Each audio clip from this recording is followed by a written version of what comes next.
l'a fait Frédéric, nous expliquer ce que sont un peu les plateformes aujourd'hui et plus précisément après nous parler d'Encore Store avec peut-être justement ses particularités. Complètement. Comme tu le dis, effectivement, les plateformes sont apparues il y a à peu près 10 ans maintenant. Historiquement, vous aviez des acteurs, des ERP pour gérer justement la production, les commandes, etc. Et les plateformes sont apparues il y a 10 ans, vraiment, je pense, avec cette mentalité de se dire comment effectivement on peut accompagner les salons en support des salons. Donc, je pense que les premières plateformes qui ont été créées, c'est vraiment dans ce sens-là.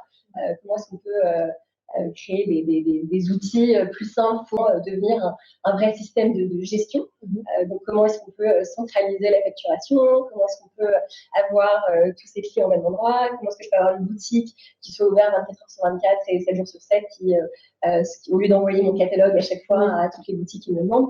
Et donc, aujourd'hui, ça devient assez indispensable et surtout facile d'être sur des plateformes et elles répondent vraiment à ces problématiques-là. Donc, vous aider à gérer votre quotidien, vous aider à gagner en visibilité, vous aider à rencontrer des nouveaux acheteurs et voilà, donc à simplifier grandement votre quotidien. Donc, vous avez différents types de plateformes. Donc, tu parlais de Jour, effectivement, j'ai travaillé chez Jour avant et je pense qu'on a un public aussi assez mode aujourd'hui. Donc, Jour était spécialisé sur des marques mode et segment luxe pour les aider à simplifier leur prise de commande. En fait, les plateformes mode répondaient vraiment à cette problématique de made to order, donc comment aider les marques à simplifier leur production sur des délais qui finalement sont assez courts.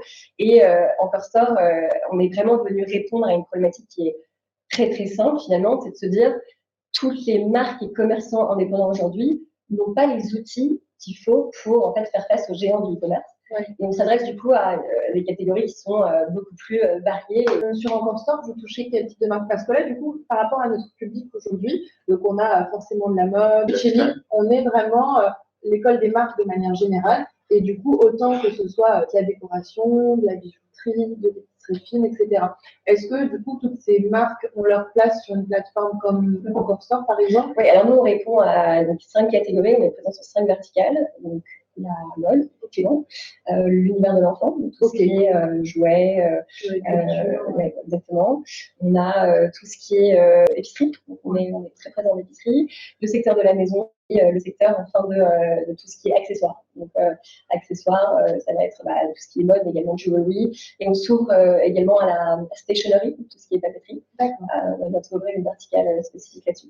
Donc les marques sont réparties sur Encore Store vraiment sur ces 5 verticales-là, et les commerçants aujourd'hui, donc il y a plus de 250 000 commerçants qui sont inscrits sur Encore Store, et ça va aller du petit concept store qui va aller acheter des marques de différentes catégories à un institut de beauté qui vend des produits de beauté directement à ses clientes, à une papeterie. Voilà, on a vraiment différentes typologies de magasins, et voilà, Encore Store vient vraiment en fait avec un modèle assez unique répondre à ces problématiques que les commerçants pourraient avoir pour sourcer des marques facilement. Aujourd'hui, si je suis une boutique qui me lance, je crée ma boutique, trouver des marques, c'est assez compliqué. Si je vais sur des salons, c'est un vrai levier pour trouver des marques, mais si j'ai pas de salon qui se passe en ce moment, je dois aller scroller sur Instagram et ça prend vachement de temps.